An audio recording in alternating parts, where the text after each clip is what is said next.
Assalamualaikum. Merhaba arkadaşlar. Nasılsınız?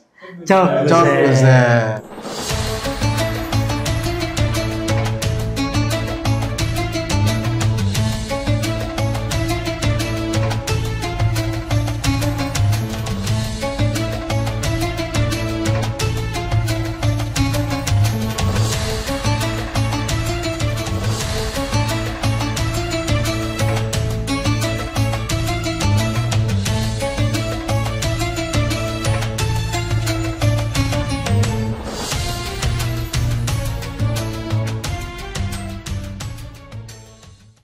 Karena bagaimanapun perang di Mediterania antara Portugis Spanyol melawan Utsmani itu juga sampai ke sini. Imbasnya sampai kemana? Sampai ke sini. Jadi itu bukan perang regional dong ya? Jadi kalau saya bilang ini mungkin perang dunia juga sebenarnya. World war gitu ya. Iya. Tapi waktu itu ya karena apa? Tidak di daratan. Betul. Dan- Jadi banyak kan di pos-pos pinggir Banyak laut. kan di pos-pos laut ya, pinggir laut. Jadi seperti itu. Bahkan sampai perbutan Malaka ya sampai ke Sunda Kelapa ini juga ada. Kemudian saya pikir sisa yang sangat terlihat bukti nyatanya yaitu adanya makam Tengku di Bitai di Aceh itu.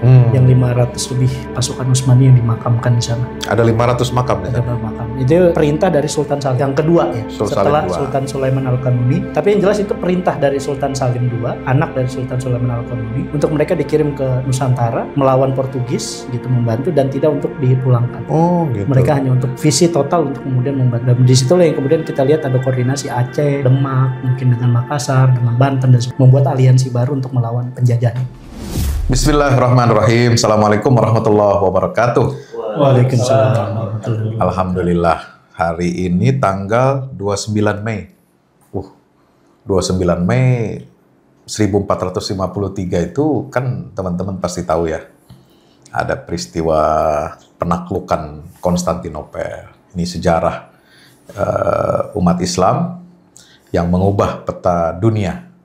Yang katanya gara-gara ya Konstantinopel diambil Utsmani, kekuasaan Muslim, akhirnya pasokan rempah-rempah keputus ke Eropa dari jalur sutra, dari Pulau Nusantara. Maka dengan demikian orang Eropa akhirnya nyari sendiri, ya sampailah ke Pulau Nusantara. Lalu kemudian adalah kolonialisme. Nah, bagaimana kita menjawab itu? Bersama saya sekarang ini ada anak-anak muda keren-keren. Ya kan, dari komunitas persahabatan Indonesia Turki ya. Dosluk Derni. Dosluk Dernegi. Udah benar belum bacaan itu? Soalnya saya suka nonton sinetron, Siap. kagak pakai terjemah lagi, udah gua nonton aja yang penting. Oke, kira-kira gitu ya. Ini bersama sahabat kita, founder Lembaga Pengkajian Indonesia Turki, ya, Ottoman Academy, Akmal Junmiadi. Ya, assalamualaikum. Gimana kabarnya? Sehat ya? Alhamdulillah. Im, Ustaz Im. Im. Tesyukur ya dari Merhaba Kardasla. Merhaba. Gitu. Merhaba Kardasla. Ini gara-gara kebanyakan makan lokum. Jadi bisa lah dikit-dikit. bahasa Baik-baik, Turki, insya ya. Allah. Subhanallah. Dulu alumni mana? Saya kebetulan kemarin baru menyelesaikan S2 di Istanbul Ticaret University. Istanbul Tijarat. Jurusan? Iya. Sebenarnya Dagang. perdagangan. Perdagangan. Internasional bisnis. Alhamdulillah. Berapa lama berapa tahun di sana? Ya kalau kuliahnya sendiri mungkin nggak nyampe 2 tahun. Ustaz. Oh, kuliahnya 2 tahun. Enggak. Kurang lebih. Kuliahnya nggak nyampe 2 tahun. Tapi jalan-jalannya Ya Berapa lebih tahun? dari 5 tahun. Banyak ya. enak ya. Asik Alhamdulillah Ustaz. ya. Iya. Ini Masya Allah. sekarang yang di sebelah kanannya beliau Fikri. Fikri. Fikri apa namanya? Lengkapnya? Muhammad Fikruddin. SPS. Alumni sana juga. Dia ketua komunitas. Ustaz. Ketua komunitas sahabat Erdogan. Alumni mana ini?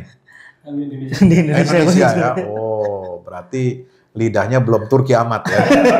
Perlu dibawa ke sana sering-sering, insya Allah. Ini komunitas sahabat Erdogan juga luar biasa, aktif di media sosial ya. Perkenalkan tentu kita tahu kan perkembangan negara Turki modern, terutama setelah dipegang oleh Partai Islam AKP, meskipun ya disebut Islam banget sih enggak gitu, karena memang kondisi di sana ya begitulah ya, tidak terlalu menampilkan identitas Islam, tapi semua orang di Turki hampir bisa mengatakan bahwa AKP itu adalah representasi kekuatan politik Islam yang ada di Turki. Nah, ini Ketua Komunitas Sahabat Erdogan, Mas Muhammad Fikruddin. Sebelah kiri saya, siapa namanya? Saya Vicky, Ustaz. Vicky. Vicky Alianto. Vicky Alianto. Oh, ini dari tampangnya udah milenial nih teman-teman ya. Ya. Milenial angkatan akhir, Ustaz. Oh iya, yang lupa. Ini Gen Z jangan-jangan. Iya. Lahir tahun berapa? 91. Tuh, 91. Iya, beda 11 tahun sama saya. Iya, udah. Saya milenial akhir. Awal ya. Saya milenial awal. Oh, ini udah akhir. Iya, betul. Alhamdulillah. Ini alumni Tarumanegara, Untar. Iya, Untar. Sekarang aktifnya sama juga teman-teman di sini. Sama teman-teman LPIT sama Erdogan. Masya Allah. Ya, Ustaz Akmal, ini kan kita kumpul di sini di Al-Fahmu. Ini pas tanggal 29 Mei. Masya Allah. Luar biasa. Saya itu nggak merencanakan ngepas-ngepasin tanggal. Harus tanggal segini, pasnya begini, kita bicaralah, kita undanglah sahabat Erdogan. Enggak. Masya Allah. Saya taunya hari Rebo, saya kosong, ayo. Masya Sini, Allah. datang kita sama-sama. Inilah mungkin yang namanya taufik ya.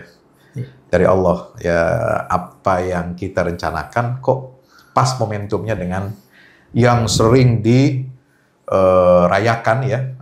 Anniversary penaklukan Istanbul. Kalau kita jalan sekarang nih Betul. ke Istanbul kan Lagi rame pasti. rame, betul. ada apa tuh kayak hiasan-hiasan di kota. Iya. Kalau nggak salah ada 2 yang rame ya. Iya, Hari Republik Turki ya, Turki Cumhuriyeti. itu jadi Republik. hari lahirnya Mustafa Kemal bukan? Bukan. Oh, bukan. Itu nanti Agustus itu biasanya. Ah, Bayram, itu kayak menang perang lah istilahnya. menang melawan perang. di waktu-waktu era penjajahan seperti itu. Setelah Perang Dunia Pertama ya. Iya. Kayak gitu. Yang Oktober itu apa tuh? Nah itu baru bicara Jumhuriyet. Hari Jumhuriyet. Hari Jumhuriyet. Nah, waktu tahun kemarin bulan Hari Oktober saya Republik. ke sana itu lagi Hari Republik tuh. Betul. Ya, sama ini 29 Mei. Nah, gimana nih teman-teman persahabatan Indonesia Turki memandang hari peringatan penaklukan Istanbul, Konstantinopel. Ya tentu ini menjadi suatu inspirasi yang sangat luar biasa. Karena 1453 berarti sudah 571 tahun. Masya Allah. Sampai tahun 2024 ini ya. Gitu. Dan saya masih melihat banyak begitu sangat warisan yang diberikan oleh Sultan Muhammad Al-Fatih. Bahkan ya kalau kemarin kan kita sempat viral tuh saat yang Hagia Sophia menjadi masjid lagi. Iya. Itu kan adalah salah satu warisan wakaf. Itu 2020. 2020. 20 kan? 2020. Pas Covid ya. Betul. Di zamannya era Republik itu kan 85 tahun perjuangan mengembalikan Masjid Hagia Sophia. Iya. Nah selain masjid ternyata banyak sekali wakaf peninggalan Muhammad Al-Fatih selain Hagia Sophia ini. Apa salah satunya itu? Jadi sebentar, alasan Hagia Sophia dikembalikan lagi ke masjid itu karena wakaf. Statusnya wakaf. Statusnya wakaf. Statusnya wakaf. Jadi Bukan selama- milik pemerintah dan sebagainya. Jadi selama 85 tahun itu si Mustafa Kemal jadiin museum. museum tuh gimana tuh? Ya kalau bicara Dianggapnya itu pelanggaran apa gimana? bisa jadi. Karena memang itu kan oleh Mahkamah Agungnya lah. Mahkamah Agung. Jadi mengembalikan bahwa saya Sofia harus kembali menjadi miliknya Al-Fatih sesuai dengan wakaf itu. Itu ada dokumennya. Ada dokumennya. Antar kita lihat nih teman-teman ada di sini ya. Ya, ada Ya, kita dokumen wakaf tunjukin. yang bisa Dokumen diberikan. wakaf. Kalau waktu itu kan jadi sorotan dunia tuh. Betul. Kayak Yunani, ya kan musuh bebuyutannya kan. Nah, ya sampai Protes. sekarang. Waduh, kepanasan dia. Ini bekas kita Iya. punya gereja ortodok Betul. terbesar di dunia, kok jadi berubah jadi masjid lagi gitu kan. Luar biasa. Jadi itu sejarah yang nggak bisa dihapus. Nah, bos. Orang Turki hari ini memandang ini seperti kembali simbol. Simbol Futuhat yang kedua.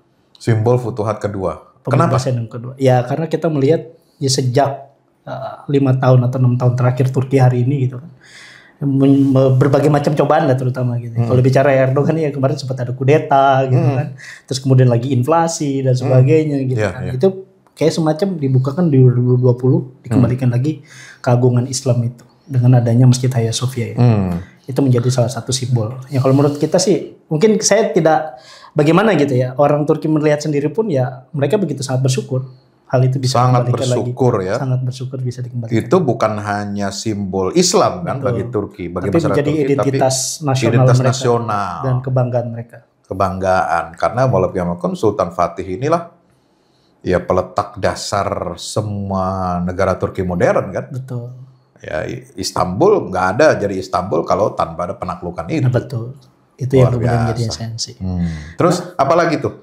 Yang Wakafnya. wakaf yang kedua kampus.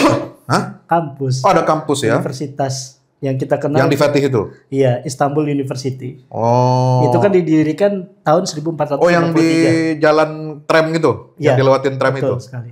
Ya Istanbul kalau jalan University. kaki dari Hagia Sophia mungkin 10 menit dari. Iya, 10 menit. Cuma gempor juga kalau saya. Karena Kalau lumayan begini-begini, naik turun. lumayan naik turun ya. Itu saya dengar istilah Istanbul itu katanya ada istilahnya 10 bukit apa 8 bukit apa namanya itu? Iya. Ya asalnya ya daerah yang berbukit lah kalau gitu. Iya, daerah Bahkan berbukit. masjidnya itu dibuat sesuai dengan bukit-bukitnya. Apa Cak. bahasa Turkinya tuh? Lupa. Aduh, saya juga lupa. Lupa. Tapi ya, Ya. kalau bukit itu memang kalau dibilangnya gunung kan dah gitu. Hmm. Ya, mungkin ya salah satunya yang menunjukkan ada levelisasi misalnya seperti itu. Iya. Jadi berbukit. Nah, kampus ini menarik saat saya bilang. Ternyata Muhammad Al-Fatih karena dia memahami hadis Rasulullah juga ya, yang disebut la tuftahana Konstantinia fa nimal amiruha wa nimal jais dalikal jais. Mungkin ya kita udah banyak yang tahu loh umat Islam. Betul, hadisnya ya. Sebaik-baiknya pemimpin dan sebaik-baiknya pasukan yang menaklukkan Konstantinopel. Dan beliau melakukan kaderisasi sebenarnya. Sehingga yang terjadi peradaban Utsmaniyah itu tidak hanya bertahan di era beliau, tapi sampai bisa lebih dari. Jadi nilai 5 abad sakralnya seperti Konstantinopel ini karena dilisankan oleh Nabi. Dilisankan Iya Nabi kan? satu yang pertama. Kalau Jakarta kan nggak ada hadisnya. Hah? Jakarta kan ditaklukkan kan? Iya. Enggak. Tapi ya tetap kita bersyukur Fatahillah bisa menaklukkan Jakarta ini dari tangan Portugis. Dan Portugis itu kan datang setelah Utsmani Iya, kan? betul. Itu nanti saya jawab tuh yang Oke, masalah itu. siap. Terus Istanbul Uni apalagi? Istanbul Uni, terus juga ya berbagai macam rumah yatim juga banyak di sana. Oh, rumah Dia yatim juga ya. mendirikan ya kalau bahasa kita ya social foundationnya ya. Kayak gitu. Bahkan ada beberapa kita lihat bangunan rumah-rumah Istanbul zaman dulu itu adalah peninggalan wakaf. Gitu. Bahkan kalau menurut saya ya ini sangat luar biasa ya. Inspirasi peradaban itu sampai hari ini masih bisa bertahan. Bangunan-bangunan yang lama itu yang boleh dikatakan ya selain bicaranya karena wisata dan sebagainya, karena memang memiliki nilai historis yang boleh dikatakan ditata ulang oleh Sultan Muhammad Al-Fatih seperti itu. Ya termasuk juga dengan Istana Topkapi yang mungkin dengan Tom sering datang. Itu baru tuh. Istana Topkapi baru dibangun atau dia Di bekas sebenarnya sudah runtuhan? bekas ya dulu kan Bekas memang bantian dari kerajaan sebelumnya gitu ya. Tetapi kemudian ya oleh Muhammad Al-Fatih ditempati dan kemudian ya dijadikan istana kembali seperti itu. Ya sampai hari ini kan kita melihat peninggalan itu masih ada. Gitu sangat eksis. Ternyata selain itu ya beliau juga membuat bekal pendidikan. Kalau misalnya antum tadi saya bilang Istanbul University itu bahkan awalnya itu adalah semacam Darul Askaria kayak gitu. Oh, Darul Askaria jadi akademi militer. Akademi militer. Dan kemudian ditransformasikan sampai ke zaman Sultan Abdul Hamid. Kalau ini nonton film-filmnya ya, ada yang namanya Darul Funun, dikembalikan menjadi fungsi pendidikan yang tidak hanya cuma bicara menggembleng militer, tapi bicara sains, teknologi dan sebagainya. Sains teknologi. Jadi memang ya kalau kita melihat Istanbul University ini ya cukup boleh dikatakan memiliki nilai historis yang sangat luar biasa gitu. Rumah sakit? Rumah sakit ya mungkin ada beberapa. Kan paling terkenal ya dari Istanbul University itu adalah ya salah satunya adalah akademi kedokterannya juga gitu. Oh, gitu. Fakultas kedokteran dan sebagainya. Itu juga banyak. Makanya saya pikir orang taunya mungkin sejarah Muhammad Al-Fatih ini hanya bicara perang gitu kan. Tapi sebenarnya enggak juga saya bilang. Ini banyak sekali riwayat di mana kemudian juga beliau mendirikan institusi pendidikan. Dan sebagainya, salah satunya itu dengan Darul Askaria yang kemudian kita kenal Istanbul University. Oh gitu. Warisi ilmunya. Warisin ilmu dan sebagainya. Karena yang memahami bagaimana menjadi seorang pemimpin yang terbaik, menjadi pasukan Islam terbaik, tentu juga harus dimodernisasi dengan ya karena kalau bisa bicara teknologi Utsmani ketika itu ya, ya itu kan di atas rata-ratanya orang Eropa gitu ya. Betul. Saat itu Eropa lagi tenggelam lah. Tenggelam. Kalah kan buktinya kan secara militer kan ya. Secara militer dan secara ilmu pengetahuan juga sama. Ilmu pengetahuan juga pasti. Nah, nanti ada kaitannya dengan kenapa Utsmani itu kan sudah lebih dulu maju. Kemudian proses modernisasi Turki itu kan sudah terjadi di abad 19. Iya. Ada era Tanzimat kan? Tanzimat. Sultan Abdul Majid. Abdul Majid Ya. Pertamanya Jadi, sebelum Abdul Majid ada pamannya, Mahmud juga. Ada Mahmud juga, pamannya Sultan Abdul Hamid. Itu kan semasa dengan eranya restorasi Kaisar Meiji. Jepang. Betul.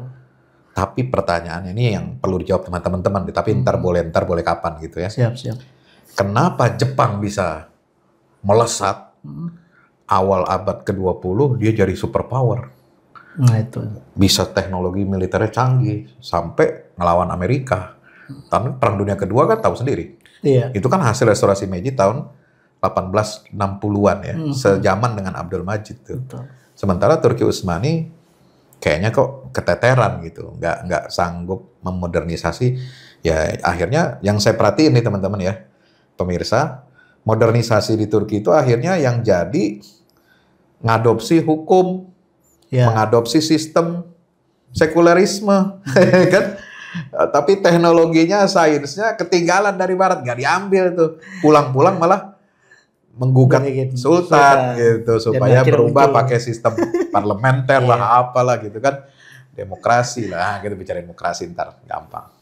Ya ini nanti perlu dijawab teman-teman. Kenapa Turki terlambat dan tidak bisa mengejar ketertinggalan dari Eropa Barat di abad 19? Kok Jepang bisa dan bahkan jadi kekuatan superpower dunia di awal abad 20 sampai dia terlibat dalam Perang Dunia Kedua? Padahal Turki Utsmani Perang Dunia ke-1 masih ikut. Betul. Tapi habis itu kan semua kekaisaran di Eropa habis ya, berubah, kecuali tinggal Inggris ya. Itu benar. Nanti boleh dijawab sama antum. Oke. Nah, sekarang kayaknya pemerintah Turki sekarang rajin bikin sinetron sejarah ya. Betul. Apa tanggapannya Mas Fikri ini? Dan juga nanti Mas Vicky ya. Nah, gimana? Menikmati nggak tuh? Sinetron sangat menikmati. Ini kan sebagai sebuah fenomena baru ya. Kalau kita kan anak muda mungkin akarnya Korea gitu teh. Iya. Nah, ini ada tataran baru. Oh, kalau Turki yang punya value seperti itu. Ibarat kata kalau artis Turki kan cowoknya sama ceweknya kan lebih cakep dari Korea ya nggak? Daripada klimis. Betul. Gitu. Ras campuran kan. Asia Eropa mas. Saya bingung nih generasi anak zaman sekarang Gen Z itu kok suka sama Korea gitu. Padahal kan susah ngebedain mana laki sama perempuan gitu kan. Coba tuh iklan skincare dari Korea tuh kan. Itu yang sering ditampilkan malah yang artis lakinya kan, opa-opa Korea itu. Nah ini mirip-mirip agak opa-opa nih. Nah gimana tuh tanggapannya tentang sinetron sejarah ini ya Turki? Walaupun dia juga banyak produksi film-film drama-drama percintaan, tapi kayaknya berimbang gitu. Saya lihat luar biasa. Coba. Kalau saya mungkin agak sedikit beda. Kalau tadi Mas Fikri bilang dia melihat film-film sejarah gitu ya dari Ustaz bahas.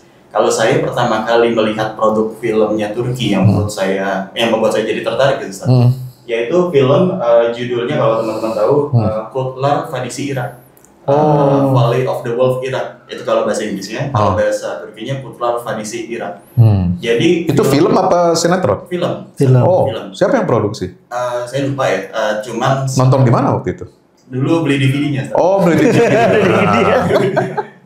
Jadi Blu-ray. Bukan. Masih DVD ya. Saya waktu ngalamin juga deh.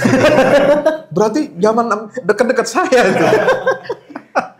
Itu saya waktu masih SMA gitu. Tahun 2008-an kayaknya, 2007. Jadi singkat cerita, film ini berkisah tentang ngambil setting waktu itu Perang Dunia I. Bukan, Irak. Perang Irak. Invasi oleh Amerika. Iya. 2003. Oke. Nah, saya dulu kan nggak gitu paham ya, Turki ini sebuah negara yang... Tapi itu diterjemahin dalam bahasa Inggris ya? Bahasa Inggris. Gitu. Filmnya bahasa Inggris? Filmnya bahasa Turki, sama ada subtitle Inggris. Oke. Jadi di film ini, saya kan awalnya gini, saya ya sama seperti pemuda pada umumnya gitu ya, anak muda pada umumnya, saya melihat Turki ya sebagai negara yang bukan seperti yang saya lihat sekarang gitu ya saat itu. Jadi di film ini ceritakan kisah tentang tentara Turki yang bertugas joint operation dengan tentara Amerika di Irak. Cuman mengalami tindakan-tindakan yang mungkin tidak semena-mena oleh pasukan Amerika gitu. Ketika di Irak. Nah, akhirnya singkat cerita si aktor ini adik dari komandan pasukan Turki ini membalaskan dendam kakaknya kepada pasukan Amerika yang ada di sana. Dan pada saat itu saya cukup amazed gitu. Kok ini alur ceritanya beda seperti action yang lain. Kalau misalnya film action Hollywood kan Amerika sebagai hero-nya gitu. Kalau ini kok ternyata hero-nya ini adalah jadi ceritanya agen intelijen Turki, si adik dari komandan itu. Dia membalaskan dendam kepada pasukan Amerika yang ada di Irak sana. Karena merasa pasukan Amerika di sana melakukan kezaliman terhadap rakyat Iraknya sendiri dan terhadap kakaknya yang notabene sebagai komandan pasukan Turki yang sedang joint operation di sana gitu. Dan di situ saya baru tahu ternyata ada nih film dengan sudut pandang yang lain gitu ya. Dan ternyata film ini diproduksi oleh Turki dan ketika saya mencari-cari lagi ternyata banyak film-film Turki yang konsepnya seperti itu, Ustaz. Iya. Jadi mungkin bisa dibilang menabrak arus mainstreamnya film-film action gitu. Sama saya menonton sinetron Turki itu yang ini kan ramai kemarin masalah hubungan dengan Suriah ya. Kemudian isu terorisme, bagaimana perbatasan Turki Syria ini kan jadi lahan empuk tuh. Ada ISIS, ada macam-macam. Kemudian itu ada sinetron itu Teskilet. Sekarang udah berapa season tuh. Panjang tuh tentang intelijen Turki. Bagaimana menggagalkan operasi-operasi terorisme. Jadi menarik. Jadi ada sisi nasionalismenya, ada masalah politik globalnya juga gitu.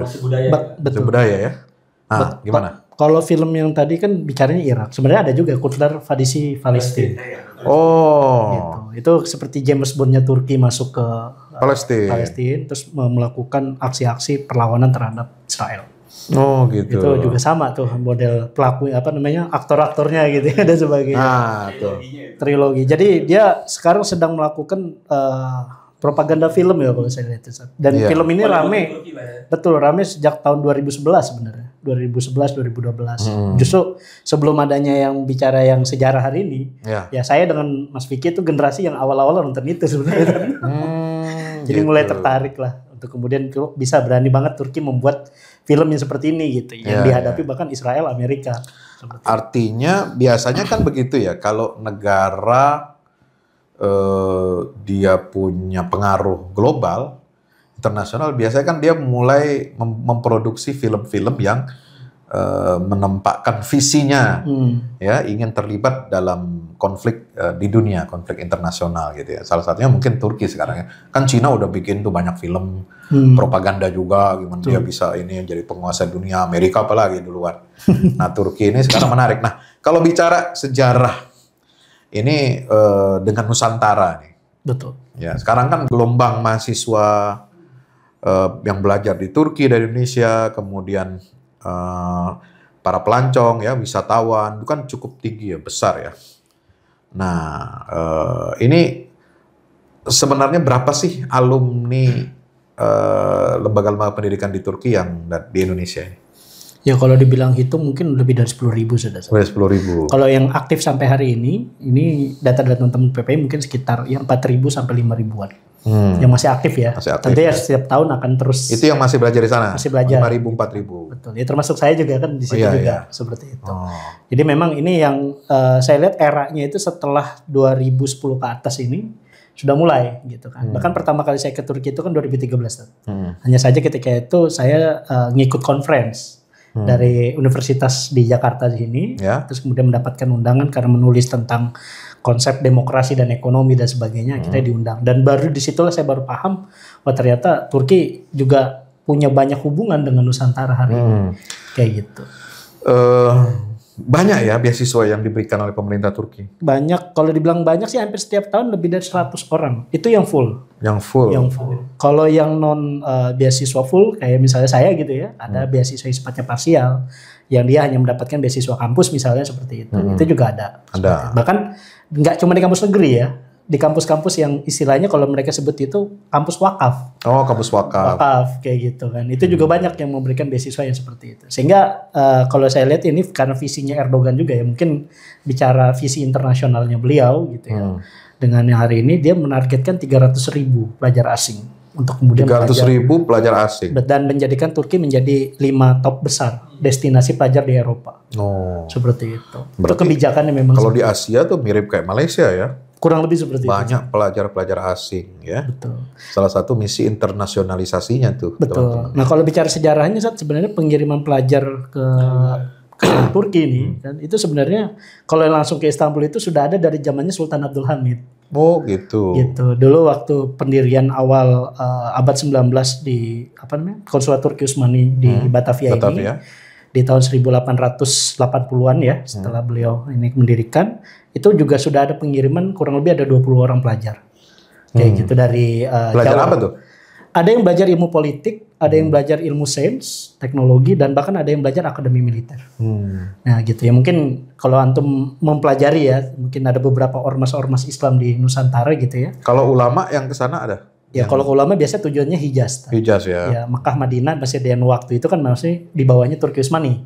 Seperti itu. Tapi yang belajar langsung ke Istanbul juga ada. Gitu. Ini yang kemudian datanya ada di manuskrip ini ya Zat ya. Oh, coba lihat. Saya jelaskan di sini, ini banyak sekali data yang dikatakan terkumpul hampir dari zamannya Sultan Sulaiman Al-Kanuni. Ini buku langsung diberikan oleh Dubes Turki untuk Indonesia waktu itu di Berarti tahun dari 18. 40-an Ya, atau 60. Boleh dikatakan hadir dari setelah Muhammad Al-Fatih berarti Sultan Salim. Sultan cucu, Salim, cucunya. Cucu dari Salim Sultan, I kan? Salim I. Terus kemudian Sultan Sulaiman Al-Kanuni sampai kepada Sultan Abdul Hamid, terus Mehmet Rashad yang terakhir sebelum Sultan Wahiduddin. Jadi ini bukunya ini memang tidak diperjualbelikan. Kita lihat. Ya. Dan karena memang ini data manuskrip Data dari manuskrip. negara ya, seperti itu. Ya, bisa di zoom nih ya. Turki Utsmani Indonesia, relasi dan korespondensi berdasarkan dokumen Turki Utsmani. Tebal ini. Katanya juga mau bukan hanya jilid ini ya. Ya, masih ada beberapa juga yang belum diterjemahkan dan sebagainya. Ini dokumen-dokumen arsip negara nih, teman-teman ya. Hubungan Turki Utsmani dengan kerajaan-kerajaan waktu itu Kesultanan di Sultanan di Nusantara. Dari Aceh sampai Jawa dan daerah-daerah yang lain. Oh gitu. Termasuk ya, saya pikir kalau yang terbaru itu ya tadi 1880-an pengiriman pelajar dari sini juga. Pulang dari sini pun Coba kira-kira biasa highlight dari dokumen ini apa ya, menurut antum yang menonjol gitu? Kalau yang saya bilang ya adanya bantuan. Bantuan itu nggak cuma dalam bentuk militer. Kalau dilihat di sini pun dari eranya Portugis menjajah ketika itu di Malaka. Sampai kemudian saya pikir juga adanya Jayakarta hari ini. Yang disebutnya Sunda Kelapa dulu. Itu juga adalah bagian daripada konsolidasi yang dilakukan oleh Utsmani dengan beberapa kesultanan untuk melawan Portugis. Itu penjajahan yang pertama. Ya itu kaitannya juga dengan rempah-rempah saya bilang. Ini juga kita bantah ya. Bahwasanya Muhammad Al-Fatih yang kemudian akhirnya menyebabkan Portugis itu datang kan, menurut saya itu salah gitu ya. Karena apa? Dia tidak melakukan kebijakan seperti itu. Tapi yang terjadi adalah setelah era Inkuisisi Andalusia. Itu kan berbeda ya. Saya bilang ya satunya di Konstantinopel, yang satunya di Andalusia. Ya. Kayak gitu. Dia tidak menutup pasar rempah di sana. Cuman melihat bagaimana Utsmani mengakselerasi bahwa kekayaan yang sangat luar biasa ya, mereka iri mungkin dan ingin mencoba mencari sendiri. Dan akhirnya terjadilah penjajahan di era Portugis, Spanyol dan sebagainya. Dan ketika itu ya Utsmani juga mau mendapatkan laporan itu. Pasca Inkuisisi itu kan ya 1492 Granada, 1494 kan ada perjanjian Tordesillas ya, membagi dunia ini barat dan timur untuk penyebaran misi Katolik kan, 3G, God, Glory dan Gospel. Tapi Gospel sebenarnya di awal itu. Nah makanya dia datang ke Nusantara. Itu bantahannya begitu. Bantahannya seperti Jadi, itu. Adanya kolonialisme itu bukan karena sebab tahun 1453. Iya. 29 baik penaklukan Konstantinopel, tapi karena tadi itu Tordesillas 1494 ya. Karena mungkin melihat kekuatan Ottoman ini sudah sangat besar ya, negara adidaya, sulit ditandingi, dan di Mediterania kan udah menguasai laut ya. Sudah di Mediterania pun sudah. Ya kalau kita kenal Angkatan kan laut itu. Betul, dengan adanya Khairuddin Barbarossa dan sebagainya. Udah nonton belum sinetronnya tuh? Barbarossa. Beliau adalah panglima militer di bidang admiral dari kata Amirul Bahar. Amirul Bahar. Nah, itu dia orang Yunani yang kemudian masuk Islam dan akhirnya kemudian menjadi panglima perang di Bener tuh janggutnya merah ya? Ya, karena disebut sebenarnya ada 2 orang sebenarnya. Pirates Caribbean. Bisa jadi itu karena film propaganda mereka juga. Jadi menjelek-jelekan. Menjelek-jelekan. Iya. Sebenarnya saya bilang itu dari zamannya Sultan Salim sampai Sultan Sulaiman Al-Kanuni. Iya, hidupnya kan masa itu kan. Betul. Bahkan kalau saya meneliti terakhir dengan bukunya Dr. Kasori Mujahid ya, yang membawa bendera Estergon ini, yang boleh dikatakan dengan ciri khas. Apa itu Estergon? Ini bendera perang Ottoman. Namanya Estergon ini dibuat dengan adanya dua pedang Zulfikar. Kayak gunting tapi pedang Zulfikar ya begini. Betul. Simbolnya seperti itu. Ini juga yang dibawa oleh Fatahillah sebenarnya waktu melakukan Jayakarta. Karena bagaimanapun perang di Mediterania antara Portugis Spanyol melawan Utsmani itu juga sampai ke sini. Imbasnya sampai kemana? Jadi itu bukan perang regional dong ya? Itu kalau saya bilang ini mungkin perang dunia juga sebenarnya. World war gitu ya. Tapi waktu itu ya karena tidak di daratan. Betul. Hanya terjadi banyak kan di pos-pos pinggir laut. Banyak di pos-pos laut ya, pinggir laut. Jadi gitu. Seperti itu. Bahkan sampai perbutan Malaka ya sampai ke Sunda Kelapa ini juga ada. Kemudian saya pikir sisa yang sangat terlihat bukti nyatanya yaitu adanya makam Tengku Dibitai di Aceh itu. Yang 500 lebih pasukan Utsmani yang dimakamkan di sana. Ada 500 makam di sana. Ada makam. Itu perintah dari Sultan Salim. Yang kedua ya, setelah Sultan Sulaiman Al-Kanuni untuk kemudian mengirimkan. Berarti di masa Sultan Aceh siapa? Iskandar. Bukan Iskandar, Adluddin Shah kalau nggak salah ya. Mungkin nanti teman-teman dari Aceh bisa meluruskan juga. Tapi yang jelas itu perintah dari Sultan Salim II, anak dari Sultan Sulaiman Al-Kanuni, untuk mereka dikirim ke Nusantara melawan Portugis gitu, membantu dan tidak untuk dipulangkan. Oh gitu. Mereka hanya untuk visi total untuk kemudian membantu di sini. Dan di situlah yang kemudian kita lihat ada koordinasi Aceh, Demak, mungkin dengan Makassar, dengan Banten dan sebagainya, membuat aliansi baru untuk melawan penjajah ini. Ini bisa diceritakan sebenarnya. Jadi mirip ini. Jadi Utsmani sebagai negara adidaya, nah dia punya proksi tuh di Nusantara ya kan? Proksi Islam tapi untuk melawan kolonialisme Eropa, ya imperialisme Eropa dari Portugis dan Spanyol, Belanda, kemudian masuk abad 17 ya, kemudian VOC itu Belanda sampai seterusnya.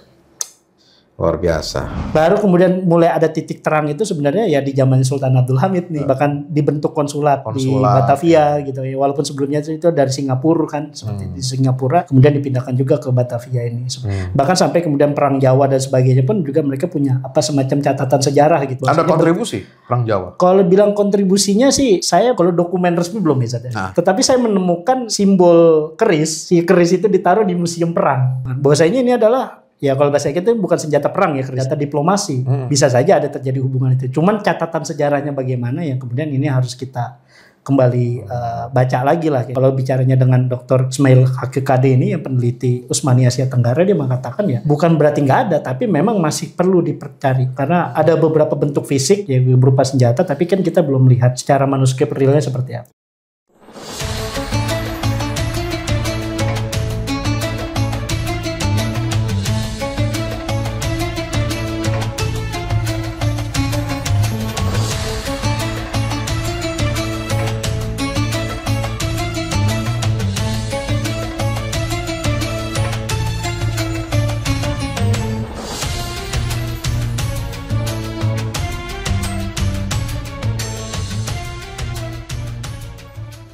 Assalamualaikum warahmatullahi wabarakatuh. Tahniah barakallahu fikum untuk guru kita semua Kiai Haji Fahmi Salim LCMA.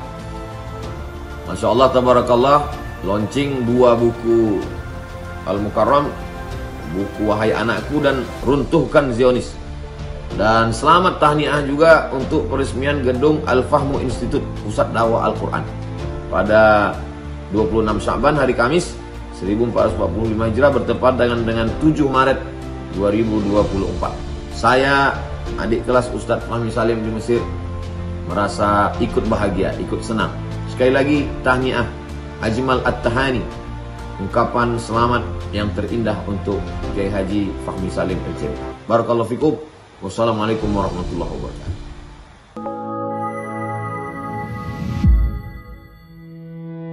Yang terbaru dari Ustadz Fahmi Salim, 2 buku tentang parenting Qurani dan jihad membela Baitul Maqdis. Buku Wahai Anakku, Benahi Adabmu, Bersihkan Hatimu, buku yang siap membuka cakrawala pikiran dan batin sahabat. Buku Wahai Anakku Benahi Adabmu Bersihkan Hatimu disusun dengan mengambil inspirasi dari buah pena Imam Al-Ghazali, Ayyuhal Walad. Buku ini diformat dengan dialog orang tua pada anaknya. Meski begitu, dialog ini bisa dibaca secara umum bagi para calon orang tua untuk anak-anaknya kelak. Bentuk dialog kami dapati banyak dipakai dalam kisah-kisah di Al-Quran ketika menerangkan soal pengasuhan. Misalnya antara Nabi Ibrahim dan Nabi Ismail atau Luqman dan putranya. Hadirnya buku ini semoga menjadi penambah keilmuan kita agar tidak salah dalam membentuk generasi penerus yang menjadi pewaris amal jariah kita. Meninggalkan mereka, anak-anak kita sebagai investasi amal soleh yang akan terus mengalir kepada kita. Dapatkan buku Wahai Anakku Benahi Adabmu Bersihkan Hatimu segera.